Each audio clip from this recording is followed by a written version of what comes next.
गदा भर देते हैं। शाहाने ज़माना की झोली मोहताज का जब ये आलम है मुख्तार का आलम क्या होगा।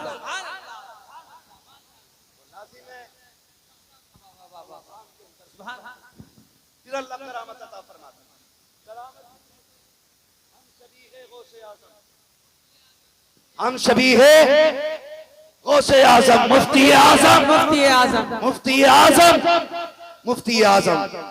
बरेली शरीफ है, पुराना शहर है, एक बच्ची है। आपको एक बात बता दूं, अल्लाह वालों से मोहब्बत करने के लिए अलग से किसी ताबीज की जरूरत नहीं पड़ती।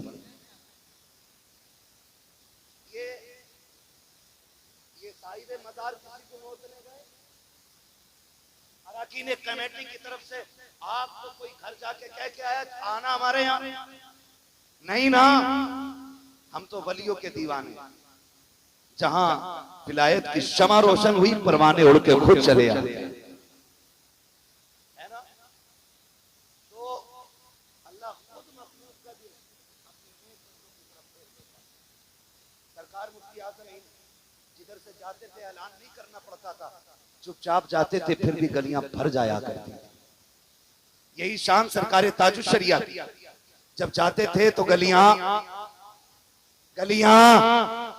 भर जाया करती थी। सरकार मुफ्ती आजम हिंद बच्ची पुराने शहर बीमार हो गई, सुने जरा, बीमार हो गई। जब बीमार हुई ना, उसने बाप को बुलाया, अब्बा जी, हाँ बेटी, मुझे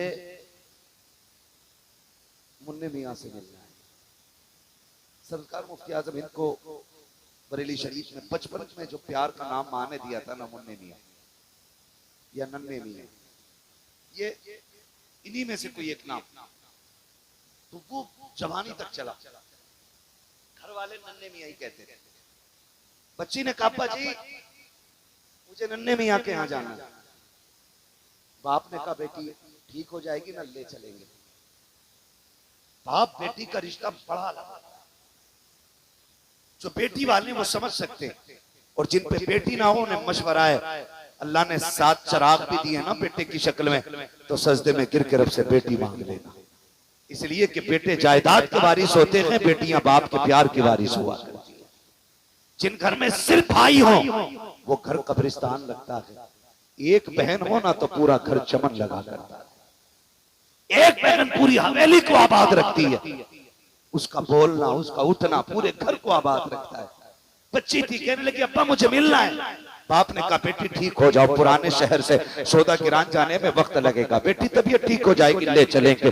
वक्त गुजरता गया, बच्ची की बीमारी बढ़ती गई, यहाँ तक कि बच्ची की आखिरी सांसें आ गई। जब बच्ची का इंतकाल होने लगा, उसने कहा, अब्बा मैंने कहा था मुझे नन्हे मियाँ को देखना है, मैं दुनिया से जा रही हूँ, अफसोस मैं अपने नन्हे मियाँ को न देख सकी। बच्ची ये कह के हमेशा के लिए खामोश हो जाती है। जैसी बच्ची का इंतकाल हुआ है, बाप ने बेटी के माथे को चूमा, रोने लग गया। चचा ने आके कहा था, यार रो क्यों रहा है, अल्लाह की अमानत थी उसने ले ली। बाप ने रोते रोते कहा था, सुन भाई, बेटी के जाने का गम अपनी जगह है, लेकिन इसकी तमन्ना पूरी ना कर सका।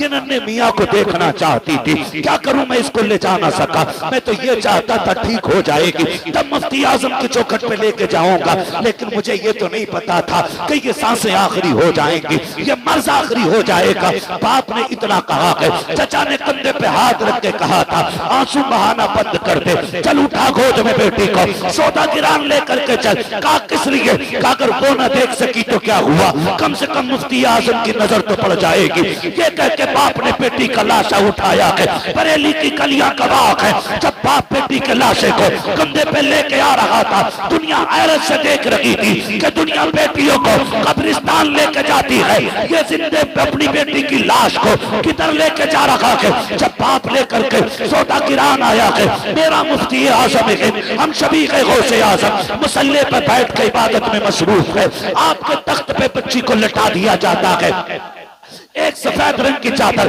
बच्ची के ऊपर डाल दी गई है। जिस तख्त पे मुफ्ती आजम बैठा करते थे उस पे बच्ची लटा दी गई है। मुफ्ती आजम नमाज से फारिग हुए, बाप की हिचकियां तेज थी, आपने वजीफे से फरागत हासिल की, मुड़ के पीछे देखा, कहा क्या बात है? उसने कहा हुजूर लुट गया हो। कहा क्या कहना चाहते हो? कहा बेटी का इंतकाल हो गया है। कहा फिर क्या हुआ? अब रो क्यों रहे हो? रब की अमानत थी उसने ले ली। कहा नहीं हजरत, वो आपको देखना चाहती थी लेकिन मैं उसको कहता रहा जब ठीक हो जाएगी तब ले आऊंगा। हुजूर अब इंतकाल हो गया है। कहा फिर? का जिंदा तो न ला सका, अपनी मुर्दा बेटी को उठा के लाया हूं, वो तो आपको ना देख सकी। मेहरबानी कर अहमद रजा के बेटे मेरी बेटी पे निगाह डाल दे। मुफ्ती आजम मुस्कुरा देते हैं, कहते हैं आंसू पोंछ ले, तू किसी आम नगरी में नहीं अहमद रजा की गलियों में खड़ा है, यहाँ लोग रोते हुए आते हैं, हंसते हुए जाया करते हैं। उसने कहा जनाब जिसकी बेटी का लाशा सामने पड़ा हो वो बाप कैसे मुस्कुरा सकता है? जिसके सामने बेटी की मैयत हो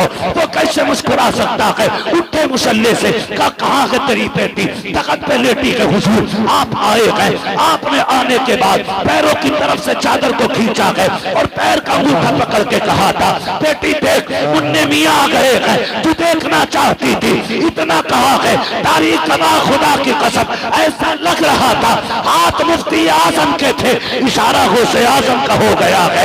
बच्ची उठ के बैठ जाती है, जमाना देख के कहता है ओ लोगों अगर मुफ्ती आजम के इशारे में ये कमाल है तो गौसे आजम के इशारे में कितना कमाल है। नारे तकबीर, नारे रिसालत, पैदाने गौसे आजम, पैदाने सरकार मुफ्ती आजम हिंद, पैदाने सरकार ताजुशरिया, पैदाने उल्फत मियां हुजूर, इश्क मोहब्बत, इश्क मोहब्बत।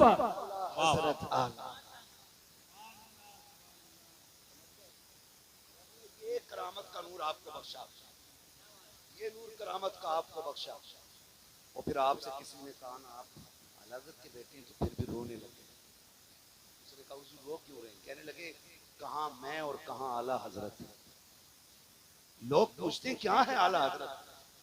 मैं कहता हूं जिसका साहिब तसर्रुफ बेटा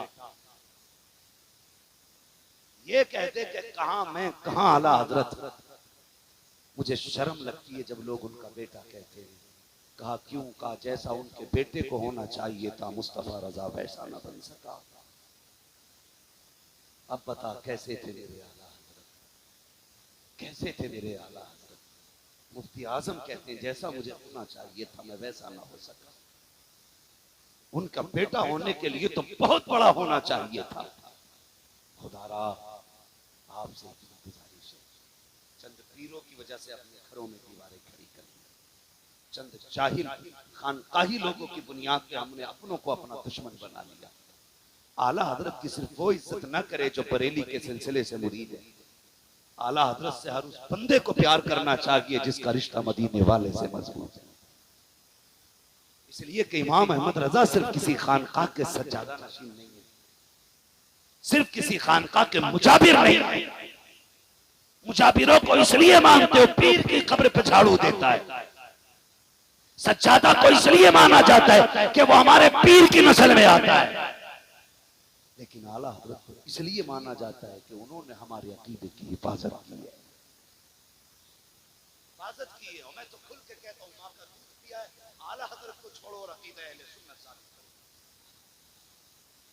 कर ही नहीं पाओ। मैं तो खुल के कहता हूँ खुदारा अगर तुम्हारे मजारों पे चादर सलामत है ना तो इस्लाम की एक चादर बरेली के अहमद रजा के मजार पे भेज दिया करो। इसलिए कि अगर उनका फतवा ना होता ना तो तुम्हारे मजारों पे चादर तो क्या तुम्हारे बदन पे नेकर तक नहीं होता। इसलिए कि आज जो गाड़ियों में घूम रहे हो ना ये उसी अगरबत्ती का कमाल है जिसके जवाब का फतवा मेरे अहमद रजा ने दिया। उसी अगरबत्ती का कमाल जिसके जवाब का फतवा बरेली के इमाम ने दिया। और आज जब वक्त आ गया है जरा सी दुकान क्या चमक गई हम अपनों के खिलाफ हो गए।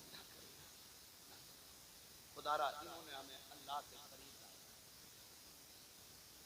मजबूत नजरिए पेश किए, पक्का हमें मुसलमान बनाने की कोशिश की और बनाया। हुजूर के बारे में कैसा नजरिया रखना है, हुजूर के बारे में कह गए, हुजूर के बारे में बताएं। फरमाने लगे और कोई गैब क्या तुमसे नहीं साबित है, जब ना खुदा की छुपा तुम पे करोड़ों की। मैं आपसे एक बात कह दूं कि बस आखिरी बात, वक्त मुकम्मल हो गया है मेरे भाई। खुदा रहा हमारे बीच ना कुछ गड़बड़ियां होने लग गई है ना। हम हैं तो बरेलवी लेकिन रिश्ता मार देते हैं।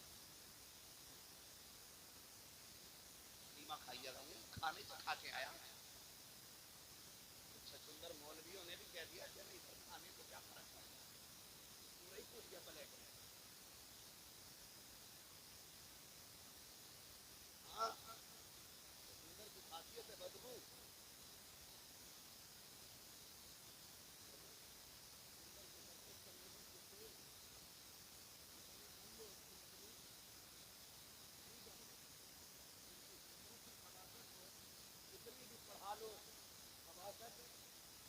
नहीं जाएगी, कूद पड़े किसी ने कर दी।